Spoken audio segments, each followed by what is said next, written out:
So today I want to discuss what makes a firearm drop safe, or what makes it safe to carry around in the chamber so that you don't have to worry about blowing your thigh off if you're pocket carrying.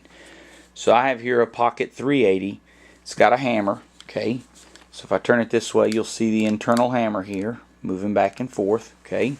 And I've already pre-disassembled the gun, so the slide's loose here. So we'll take that off.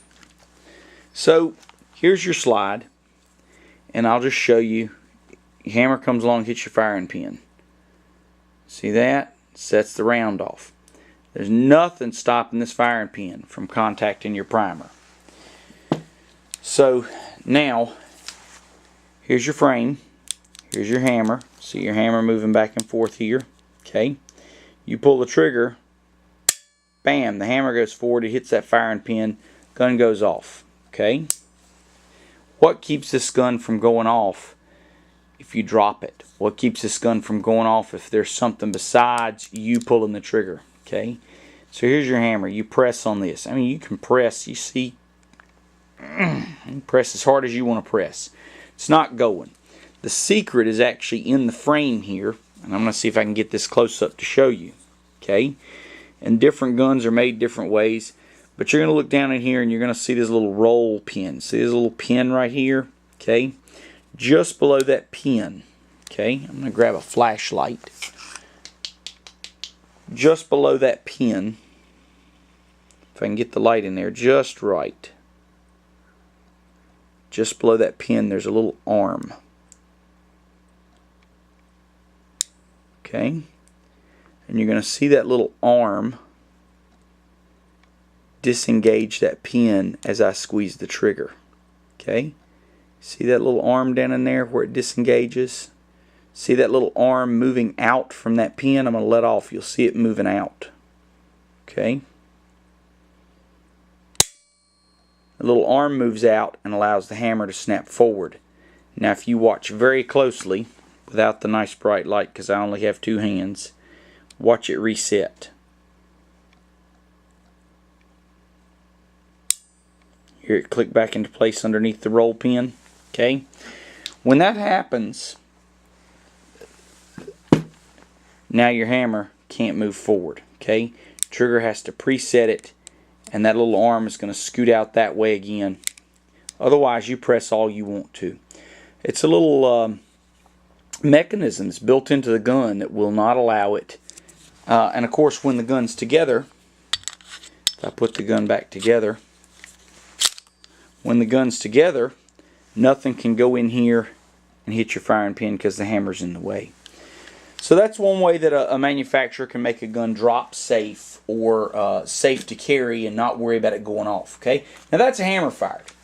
Here I have a striker fired, PT-111 Gen 1. The Gen 2s are out now. They're much nicer than this gun, but it's a gun I've had for a long time. So, and again, I've pre-disassembled this, and just want to run through it. So here's our striker fire. There's no hammer on this, but it's a striker fire. And what happens, I'll show you on the frame. You got this little part here that moves back. Okay, this little part here that moves back grabs this little spring right here. So it grabs it, pulls it back, and lets it snap forward. Now, when that happens, hear that noise?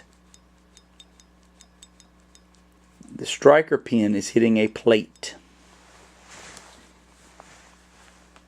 If this is preloaded and falls, it hits a plate. This little button here has to be depressed. So when I depress that, now watch.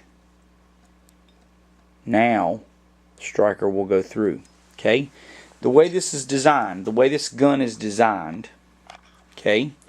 This gun is designed that this piece loads the striker.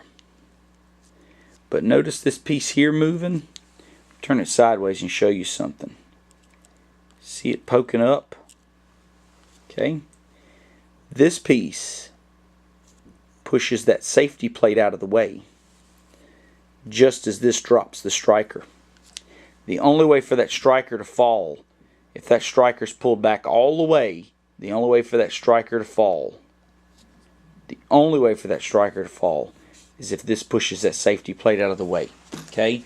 So again, this gun is very drop safe.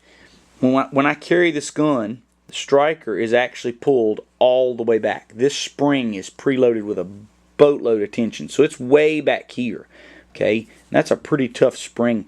When you've got this gun cocked, it's all the way back here. You drop it and it snaps forward.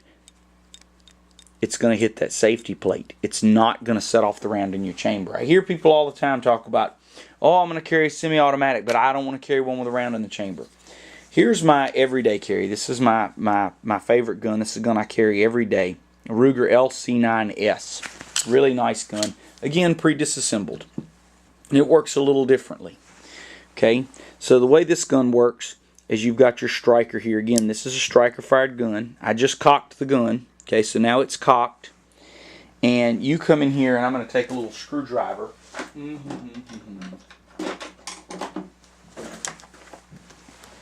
And the pistol pushes down on this plate here, and you hear it snap forward. Okay, so you cock it, and this gets pushed, and it snaps forward.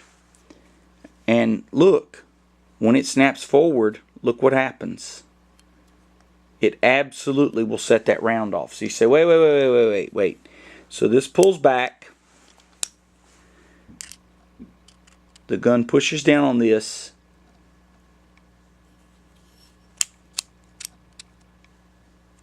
And it snaps forward and sets the round off.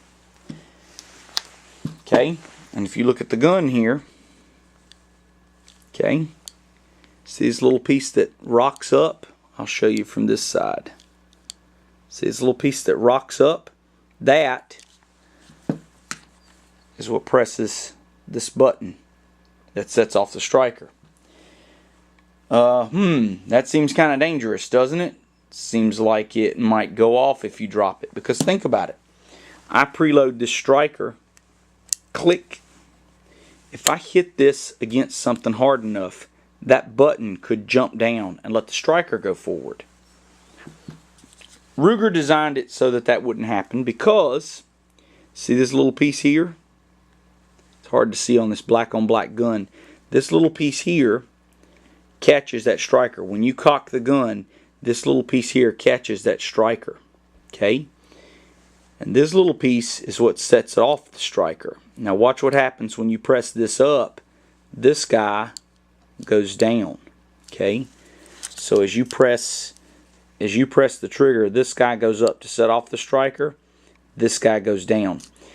This guy actually is against the striker. It's actually holding. This is your sear. It's actually holding this pin right here. Okay, it's engaged with that pin. So even if, my hand's full here, when the gun's together, if this button snaps out of place, this is still engaged with this. And the only way it's going to go off is for that little piece to rock down when you pull the trigger. Okay, so again, this gun is engineered to only go off if you pull the trigger. I can show you every handgun I own. I've just shown 3. But I could go through and take apart every handgun I own. Every handgun I own is designed that way. It is designed so that if you drop it, something else will keep it from going off. I always have to take a gun apart or have to see a video of someone else taking a gun apart. I want to see how a gun works before I buy it, because I want to make sure if I'm carrying it in my pocket or if I'm carrying it in the waistband or something like that, and I drop it because I'm trying to, let's say at night I'm taking my gun off and I drop my gun and it lands just like that. You know, I showed you how this gun's made. This little button, when I drop it flat on that slide, this little guy snaps down. I want to know that that round's not going to discharge, and I know that this one's not because it's engineered not to. So it's a really handy thing to know about your firearms, to know that they're safe to carry with a round in the chamber, to know that if you drop a gun, let it fall. Rule number 1, if you drop a gun, let it fall. They're designed not to go off if they're dropped. 99 times out of 100, you start grabbing. You just grab at a falling gun. There's a chance that you might accidentally grab the trigger. Versus if you just let it fall, yeah, it might scratch your finish. You pick your gun up, you move on about your business, and you feel kind of stupid, but oh well, at least you didn't shoot yourself. So anyway, you know, just kind of a way to illustrate that you should always carry around chambered in a semi-automatic, and that you shouldn't worry about it going off and shooting you in the foot or the leg or wherever else. So if you have any questions, always feel free to email me and let me know.